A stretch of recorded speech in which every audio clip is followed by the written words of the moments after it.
નમસ્કાર, મંતવ્ય ન્યૂઝમાં આપનું સ્વાગત છે। ઇન્ડિયા એટ 9 સાથે હું છું હિનલ। પ્રધાનમંત્રી નરેન્દ્ર મોદી આગામી 24મી તારીખે છત્તીસગઢના પ્રવાસે છે, જેને લઈને બ્રેકિંગ ન્યૂઝ સામે આવી રહ્યા છે।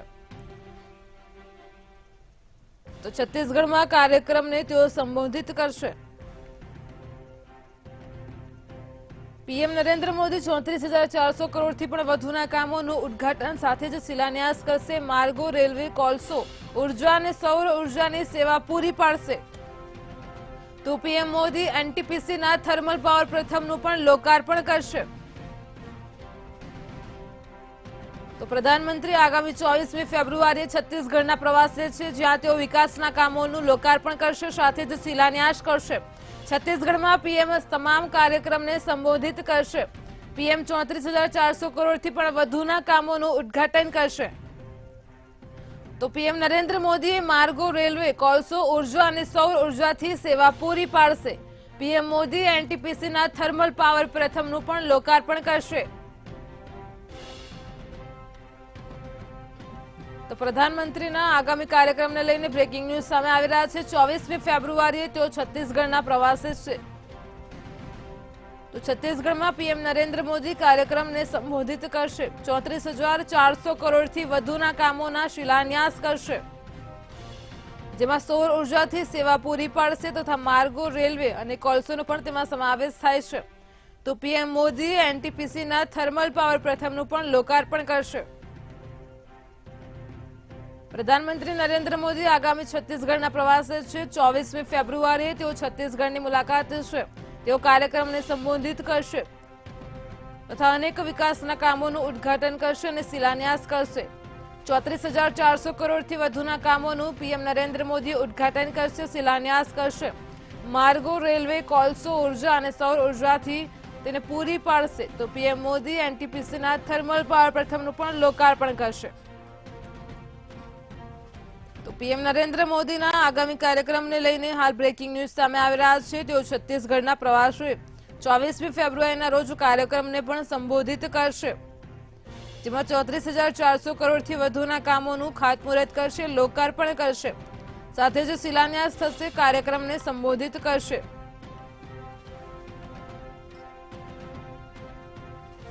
તો પીએમ મોદી એનટીપીસીના થર્મલ પાવર પ્રથમનું પણ લોકાર્પણ કરશે। પીએમ મોદીના 24મી ફેબ્રુઆરીને લઈને બ્રેકિંગ ન્યૂઝ સામે આવ્યા છે। તે દરમિયાન તેઓ છત્તીસગઢની મુલાકાતે હશે, કાર્યક્રમને સંબોધિત કરશે। તો પીએમ નરેન્દ્ર મોદી 34,400 કરોડથી વધુના કામોનું ઉદ્ઘાટન સાથે શિલાન્યાસ કરશે।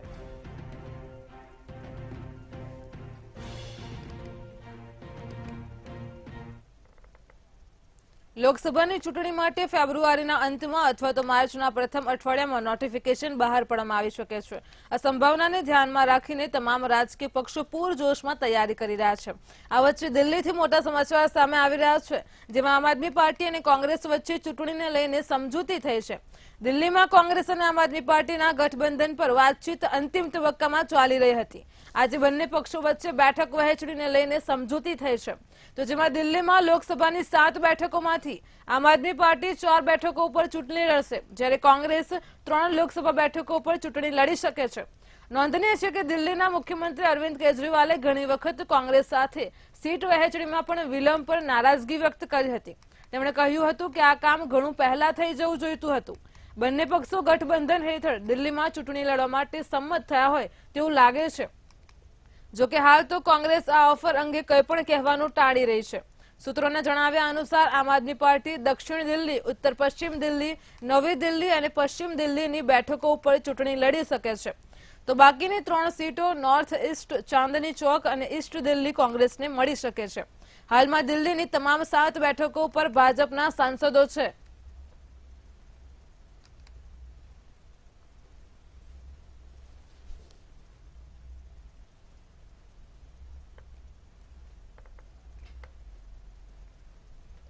દિલ્હી લીકર પોલિસી કેસમાં ઈડીએ દિલ્હીના મુખ્યમંત્રી અરવિંદ કેજરીવાલને 7મું સમન્સ મોકલ્યું છે અને સોમવારે પૂછપરછ માટે બોલાવ્યા છે. મહત્વપૂર્ણ છે કે ઈડીએ આ પહેલા 6 સમન્સ મોકલ્યા છે, પરંતુ કેજરીવાલ એક પણ વખત તપાસ એજન્સી સામે પૂછપરછ માટે હાજર થયા નથી. અરવિંદ કેજરીવાલે કોર્ટમાં અરજી આપતા કહ્યું હતું કે દિલ્હી વિધાનસભાનું સત્ર ચાલુ છે અને આ માર્ચ 2024ના પ્રથમ અઠવાડિયા સુધી ચાલશે. એવામાં તે કોર્ટમાં સામે હાજર થવા અસમર્થ છે. અરજીમાં કહેવામાં આવ્યું હતું કે દિલ્હીના મુખ્યમંત્રી દિલ્હી વિધાનસભામાં સદનના નેતા હોવાને કારણે તેમણે વિધાનસભા સત્રમાં ભાગ લેવાનો હોય છે. એવામાં વિનંતી છે કે તેમને વ્યક્તિગત હાજર રહેવાની છૂટ આપવામાં આવે અને જેથી તે પોતાની ફરજનું પાલન કરી શકે અને આ મામલે માર્ચના પ્રથમ અઠવાડિયા અથવા તો બજેટ સત્ર પૂર્ણ થવા સુધી સ્થગિત કરવામાં આવે.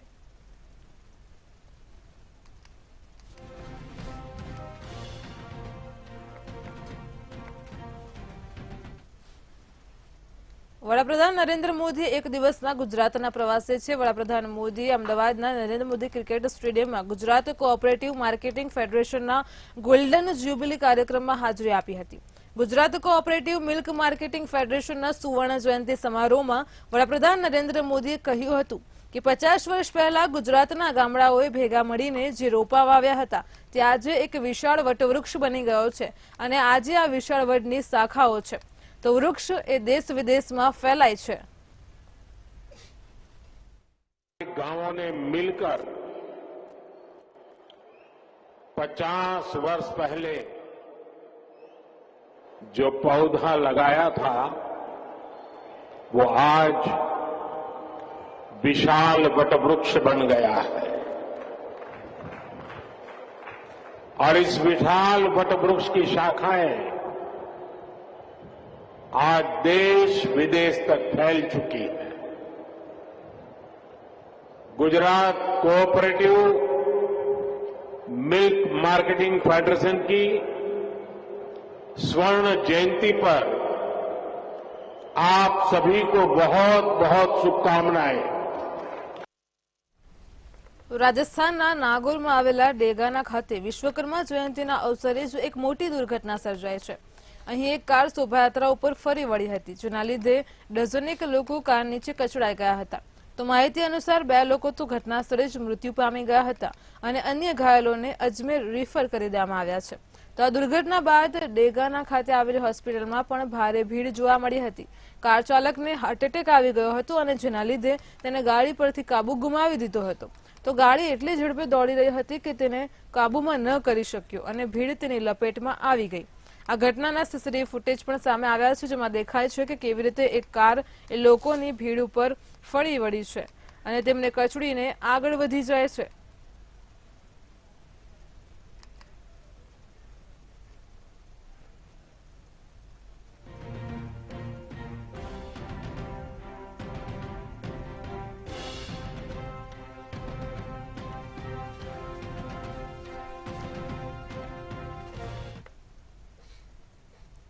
સચિન તેંડુલકરે પ્રોફેશનલ ક્રિકેટમાંથી તો ઘણા સમય પહેલા જ નિવૃત્તિ લઈ લીધી છે, પરંતુ આજે પણ તક મળે ત્યારે તે ગલી ક્રિકેટથી માંડીને ફ્રેન્ડલી મેચમાં ફટકાબાજી કરવાનું નથી ચૂકતો. તો પૂર્વ ભારતીય ક્રિકેટર સચિન તેંડુલકર હાલ પરિવાર સાથે કાશ્મીરના પ્રવાસે છે. આ પ્રવાસમાં જમ્મુ કાશ્મીરના રસ્તા પરથી તેંડુલકરની કાર પસાર થતી હતી અને ત્યારે તેણે કેટલાક સ્થાનિકોને ક્રિકેટ રમતા જોયા. આ દરમિયાન તેંડુલકર પણ પોતાની જાતને ક્રિકેટ રમવા જતા રોકી ન શક્યો અને તેને ડ્રાઈવરને કહીને કાર થોભાવી દીધી. બાદમાં તે કારમાંથી ઉતરીને સીધો જ ડબ્બાના સ્ટમ્પ લગાવીને ક્રિકેટ રમતા લોકો સાથે ગયો અને ક્રિકેટ રમવાની મજા માણી. તો સચિન તેંડુલકરે જમ્મુ કાશ્મીરના રસ્તા ઉપર કેટલાક યુવાનો સાથે ક્રિકેટ રમતો આ વિડીયો એક્સ ઉપર પોસ્ટ કર્યો છે. આ વિડીયોને પોસ્ટ કરીને તેમણે કેપ્શનમાં લખ્યું છે કે ક્રિકેટ કાશ્મીર અને સ્વર્ગમાં મેચ. તો સચિન તેંડુલકર સાથે કાશ્મીર પ્રવાસમાં પત્ની અંજલિ અને પુત્રી સારા પણ છે. આ પહેલા પણ તેમનો એક વિડીયો વાયરલ થયો હતો, જેમાં તે જમ્મુ કાશ્મીરમાં હિમવર્ષાનો આનંદ માણતા જોવા મળ્યા હતા. હાલમાં જ તેણે અવંતીપોરાની એક બેટ ફેક્ટરીની પણ મુલાકાત લીધી હતી. એ મુલાકાતનો વિડીયો પણ સોશિયલ મીડિયામાં તેમણે પોસ્ટ કર્યો હતો.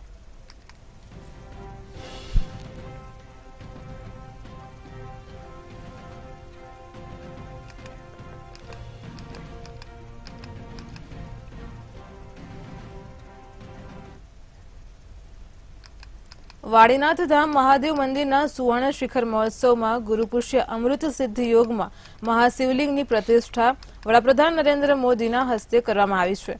ત્યારે પણ પ્રાણ પ્રતિષ્ઠા બાદ પીએમ મોદીએ જય વાડીનાથથી પોતાનું સંબોધન શરૂ કર્યું હતું અને પીએમ મોદીએ કહ્યું કે આજે પણ બધા જૂના જોગીઓના દર્શન કરવા મળ્યા છે। તો આ સાંભળતા જ લોકોમાં ભારે ઉત્સાહ જોવા મળ્યો હતો।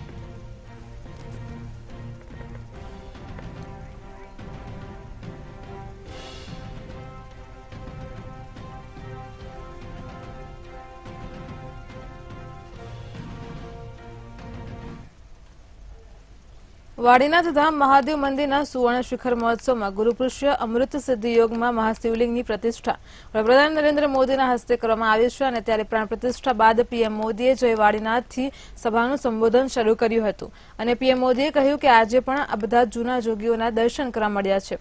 તો આ સાંભળતા જ લોકોમાં ભારે ઉત્સાહ જોવા મળ્યો હતો અને ત્યારબાદ પીએમ મોદીએ કહ્યું કે આજે તો વાડીનાથનો વટ પાડી દીધો છે।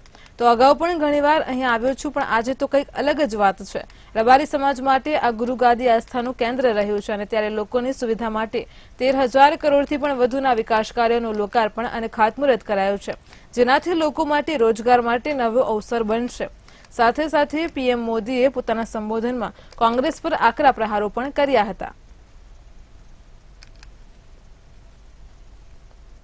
एक तरफ ये पावन कार्य संपन्न हुआ है, वहीं विकास से जुड़े 13,000 करोड़ रुपए के प्रोजेक्ट्स का भी शिलान्यास और लोकार्पण हुआ है।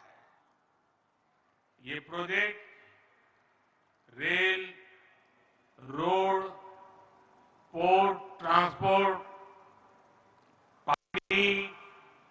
राष्ट्रीय सुरक्षा, शहरी विकास, टूरिज्म, ऐसे कई महत्वपूर्ण विकास कामों से जुड़े हैं और इनसे लोगों का जीवन आसान होगा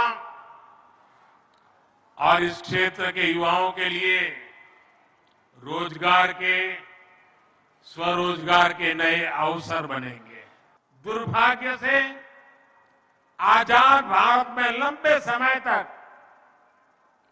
विकास और विरासत, उसके बीच टकराव पैदा किया गया, दुश्मनी बना दी। इसके लिए अगर कोई दोषी है तो वही कांग्रेस है, जिन्होंने दशकों देश पर शासन किया। ये वही लोग हैं जिन्होंने सोमनाथ जैसे पावन स्थल को भी विवाद का कारण बनाया। ये वही लोग हैं जिन्होंने पावागढ़ में धर्म ध्वजा फहराने की इच्छा तक नहीं दिखाई। ये वही लोग हैं जिन्होंने दशकों तक मोढेरा के सूर्य मंदिर को भी वोट बैंक की राजनीति से जोड़कर देखा। ये वही लोग हैं जिन्होंने भगवान राम के अस्तित्व पर भी सवाल उठाए। સીબીઆઈએ ગુરુવારે સવારે જમ્મુ અને કાશ્મીરના કીરુ હાઇડ્રો ઇલેક્ટ્રિક પ્રોજેક્ટ સાથે જોડાયેલા કથિત ભ્રષ્ટાચારના કેસમાં પૂર્વ રાજ્યપાલ સત્યપાલ મલિકના દિલ્હીના નિવાસસ્થાન અને કાર્યાલયની તપાસ કરી હતી। તો આ સિવાય કેન્દ્રીય એજન્સીએ જમ્મુ કાશ્મીરમાં 30 સ્થળો ઉપર પણ દરોડા પાડ્યા હતા। આ મામલો કિશ્તવાડમાં ચેનાબ નદી ઉપર પ્રસ્તાવિત કીરુ હાઇડ્રો પાવર પ્રોજેક્ટ માટે 2019માં જ ₹2200 કરોડના સિવિલ વર્ક કોન્ટ્રાક્ટર આપવામાં કથિત ભ્રષ્ટાચાર સાથે સંબંધિત છે। તો સત્યપાલ મલિકે આરોપ લગાવ્યો હતો કે જ્યારે તેઓ રાજ્યના રાજ્યપાલ હતા અને તે સમયે જમ્મુ અને કાશ્મીર કેન્દ્ર શાસિત પ્રદેશ બન્યું ન હતું, ત્યારે તેમને પ્રોજેક્ટ સાથે સંબંધિત 2 ફાઇલોને મંજૂરી આપવા માટે 300 કરોડ રૂપિયાની લાંચની ઓફર કરવામાં આવી હતી અને તેઓ 30 ઓગસ્ટ 2018 થી 30 ઓક્ટોબર 2019 સુધી જમ્મુ અને કાશ્મીરના રાજ્યપાલ હતા. તો ગયા મહિને પણ સેન્ટ્રલ બ્યુરો ઓફ ઇન્વેસ્ટિગેશને આ કેસમાં ચાલી રહેલી તપાસના સંદર્ભમાં દિલ્હી અને જમ્મુ કાશ્મીરમાં લગભગ 8 સ્થળોએ દરોડા પાડ્યા હતા.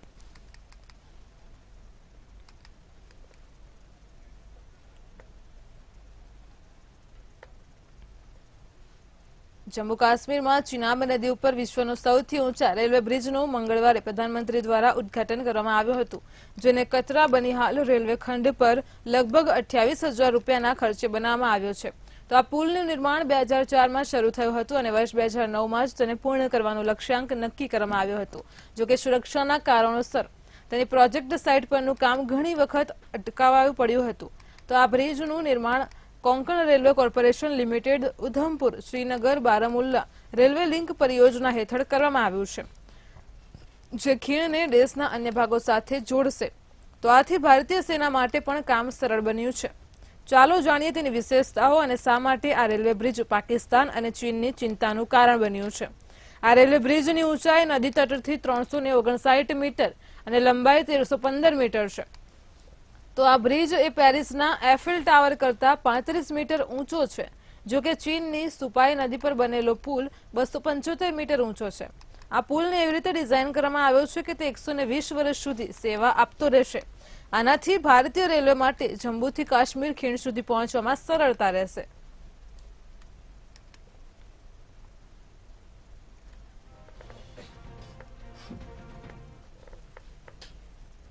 જમ્મુ કાશ્મીરના ગુલમર્ગમાં બરફનું તોફાન ત્રાટક્યું છે, જેના કારણે જાણીતા ટુરિસ્ટ પ્લેસ પર ઘણા પ્રવાસીઓ ફસાયા છે. તો મીડિયા રિપોર્ટ્સ અનુસાર 2 વિદેશી પ્રવાસીઓને બચાવી લેવામાં આવ્યા છે, જ્યારે એક વિદેશી પ્રવાસીનું મોત થયું છે. ઉલ્લેખનીય છે કે ગુલમર્ગમાં છેલ્લા ઘણા દિવસોથી ભારે હિમવર્ષા થઈ રહી છે. જમ્મુ કાશ્મીરના ગુલમર્ગના બેક કન્ટ્રી વિસ્તારમાં હિમપ્રપાત થયો હતો અને જેના કારણે કેટલાક સ્કીયર્સ ફસાયા છે. નોંધનીય છે કે જમ્મુ શ્રીનગર નેશનલ હાઈવે ચોથા દિવસે પણ બંધ રહ્યો હતો, જેના કારણે વાહન વ્યવહાર સંપૂર્ણ રીતે ઠપ થઈ જતા મુસાફરોને ઘણી મુશ્કેલીનો સામનો કરવો પડી રહ્યો છે. વહીવટીતંત્ર દ્વારા વાહન વ્યવહાર ફરીથી શરૂ કરવાની કામગીરી કરવામાં આવી રહી છે.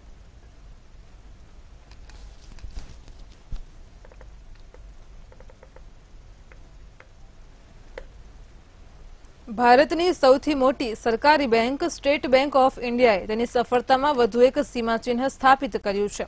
બેંકના ગ્રાહકોની સંખ્યા 50 કરોડને પાર થઈ ગઈ છે. તો એસબીઆઈના ચેરમેન દિનેશ ખારાએ આને મોટી ઉપલબ્ધિ ગણાવી છે. એસબીઆઈએ આ ઉપલબ્ધિને તેના સોશિયલ મીડિયા પ્લેટફોર્મ પર શેર કરી છે. ફેસબુક પર એસબીઆઈએ ચેરમેનના સંદેશની સાથે માહિતી શેર કરી છે કે તેના ગ્રાહકોની સંખ્યા 50 કરોડથી વધુ થઈ ગઈ છે અને ગ્રાહકોની સંખ્યા હજી પણ તેમાં વધારો ચાલુ જ છે. તો સ્ટેટ બેંક ઓફ ઇન્ડિયાએ તેને નામ આપ્યું છે. આ મહિનાની શરૂઆતમાં એસબીઆઈના નામે વધુ એક મોટી ઉપલબ્ધિ જોડાઈ હતી. 7 ફેબ્રુઆરીના રોજ તે દેશની સૌથી મોટી જાહેર ધિરાણ આપતી બેંક બની હતી અને તેની માર્કેટ મૂડી ₹6 લાખ કરોડથી પણ વધુ થઈ ગઈ છે. Life insurance corporation of India બાદ આવું કરનાર તે બીજું જાહેર ક્ષેત્રનું ઉપક્રમ પીએસયુ બની ગયું છે.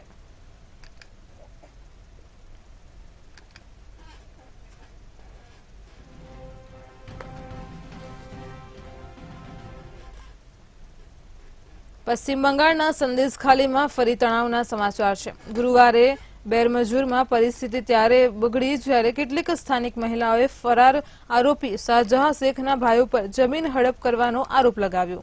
મળતી માહિતી મુજબ આ દરમિયાન કેટલાક લોકોએ નજીકની ઝૂંપડીને સળગાવી દીધી હતી. તો સ્થાનિક લોકોનો આરોપ છે કે જમીનની ઉચાપત કરનારા લોકોએ ઘરને આગ લગાવી દીધી હતી. બંગાળ બીજેપીના પ્રદેશ અધ્યક્ષ સુકાંત મજમુદારે ગુરુવારે સંકેત આપ્યો છે કે પીએમ નરેન્દ્ર મોદી 6 માર્ચે બારાસતમાં એક વિશેષ કાર્યક્રમમાં સંદેશખાલીની દુર્વ્યવહારગ્રસ્ત મહિલાઓને મળી શકે છે. તો સુકાંત મજમુદારે જણાવ્યું હતું કે મહિલાઓ ઈચ્છે તો વ્યવસ્થા કરવામાં આવશે.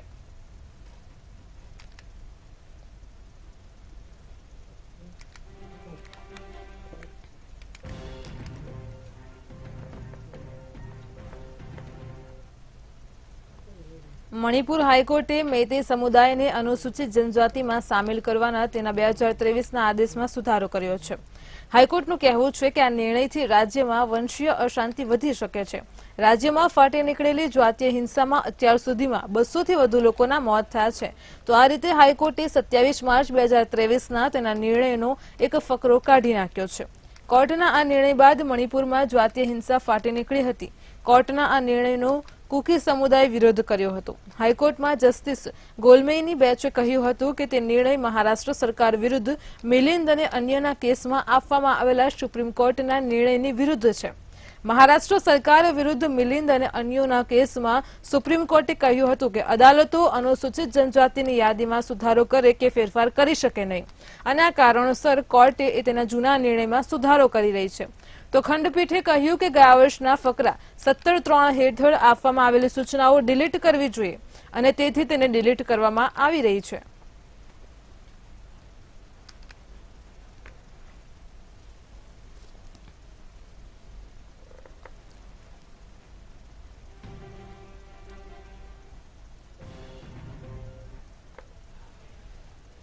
ભારતીય કિસાન યુનિયને મહાપંચાયતની જાહેરાત કરી છે. તો પ્રેસને સંબોધતા ભારતીય કિસાન યુનિયનના નેતા બલબીરસિંહ રાજ્યવાલનું કહેવું છે કે હરિયાણા પોલીસે પંજાબમાં ઘૂસીને અમારા પર ગોળીબાર કર્યો અને અમારા ટ્રેક્ટર પણ તોડી નાખ્યા.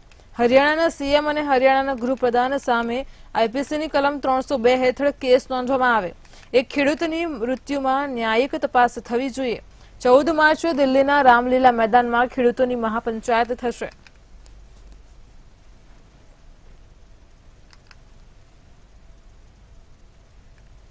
कि सरकार हरियाणा की पुलिस ने पंजाब के एरिया में आके गोली चलाई, वहां हमारे ट्रैक्टर तोड़े. इसके लिए हमने डिमांड किया कि 302 का पर्चा दर्ज हो और जो पुलिसकर्मी है उसके अलावा होम मिनिस्टर, हरियाणा के होम मिनिस्टर के ऊपर, उसके चीफ मिनिस्टर के ऊपर ये 302 का पर्चा दर्ज होना चाहिए. ये हमने तय किया है. और इसके अलावा इसकी जुडिशियल इंक्वायरी करवाई जाए, ये हमारी डिमांड है.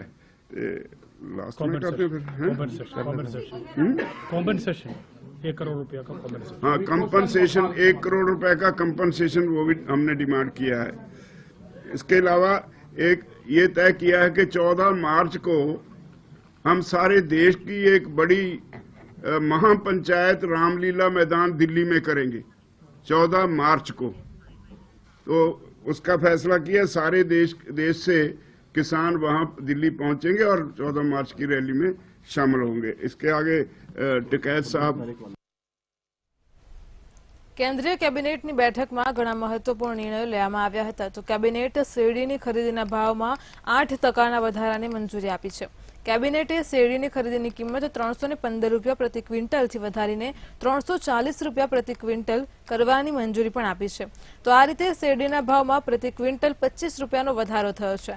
અહીં કેબિનેટની બેઠક બાદ કેન્દ્રીય મંત્રી અનુરાગ ઠાકુરે કહ્યું કે મોદી સરકારે છેલ્લા 10 વર્ષથી ખેડૂતોના કલ્યાણ માટે કામ કર્યું છે. 2014 પહેલા ખેડૂતોને ખાતર મેળવવા માટે પણ રસ્તા ઉપર ઉતરવું પડતું હતું અને તે સમયે શેરડીના ભાવ વ્યાજબી ન હતા. 2 વર્ષ રાહ જોવી પડતી હતી, પરંતુ મોદી સરકારે આ દિશામાં ઉત્તમ કાર્ય કર્યું છે. ઠાકુરે કહ્યું કે શેરડી પકવતા ખેડૂતોને 2019-20માં 75,854 કરોડ રૂપિયા મળ્યા છે. 2020-21માં 93,011 કરોડ રૂપિયા મળ્યા છે. 2021-22માં ખેડૂતોને 1.28 લાખ કરોડ રૂપિયા મળ્યા છે. તો બીજી તરફ વાત કરવામાં આવે તો 2022-23માં 1.95 લાખ કરોડ રૂપિયા પ્રાપ્ત થયા છે. આ પૈસા સીધા તેમના ખાતામાં મોકલવામાં આવ્યા હતા. અમે ખેડૂતોની આવક બમણી કરવા માટે પ્રતિબદ્ધ છીએ. 1 2024 से लेकर 30 सितंबर 2025 की अवधि में चीनी मिलों द्वारा किसानों को गन्ने का उचित और लाभकारी मूल्य यानी कि एफआरपी निर्धारित किया गया है. जैसा आप जानते हैं, सीएसीपी, कृषि लागत और मूल्य आयोग, ये इनके द्वारा गन्ने की उत्पादन लागत, अन्य बाय प्रोडक्ट्स जैसे कि गुड़, गन्ने की खोई इत्यादि की बिक्री से प्राप्त होने वाली राशि और उसमें प्रॉफिट जोड़ के कितना उसका दाम तय होना चाहिए वो तय करती है. इन सब फैक्टर्स को ध्यान में रखते हैं और वर्ष 2024-25 के लिए 340 रुपए प्रति क्विंटल मूल्य निर्धारित किए जाने का निर्णय किया गया है। વેનેઝુએલામાં ખાણમાં ધસી પડવાથી 25 જેટલા મજૂરોના મોત થયા છે, જ્યારે હજુ પણ ઘણા કામદારો ખાણની અંદર ફસાયેલા હોવાનું કહેવાય છે. તો ઘટના સ્થળે રાહત અને બચાવ કાર્ય ચાલુ છે. આ ઘટના સોનાની ખાણમાં ખોદકામ દરમિયાન બની હતી. Civil protection deputy minister Carlos Perez એમ્પ્યુડાએ ટ્વિટર પર આ ઘટનાનો વિડીયો જારી કર્યો હતો અને મૃતકોની સંખ્યા વધુ વધવાની આશંકા વ્યક્ત કરી હતી. અધિકારીઓના જણાવ્યા અનુસાર ઘટના સમયે ખાણમાં લગભગ 200 લોકો કામ કરી રહ્યા હતા. ઘાયલોને પ્રાદેશિક રાજધાની સિયુદાદ બોલિવરની હોસ્પિટલમાં લઈ જવામાં આવ્યા છે.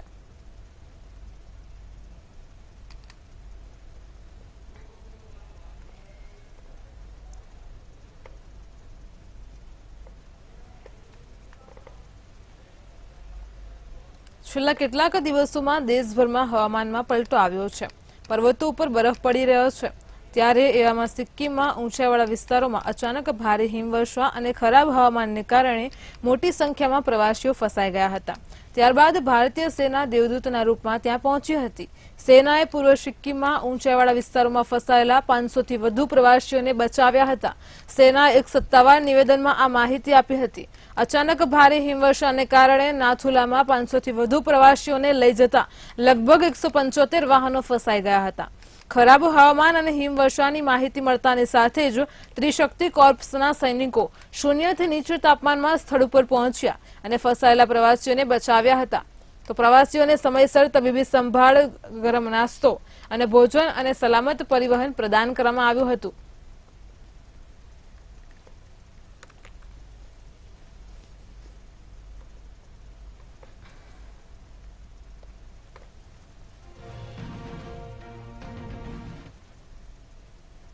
ઇન્ડિયા એટ 9 માં હાલ આટલું જ. પડે પડની અપડેટ માટે જોડાયેલા રહો મંતવ્ય ન્યૂઝ સાથે. નમસ્કાર.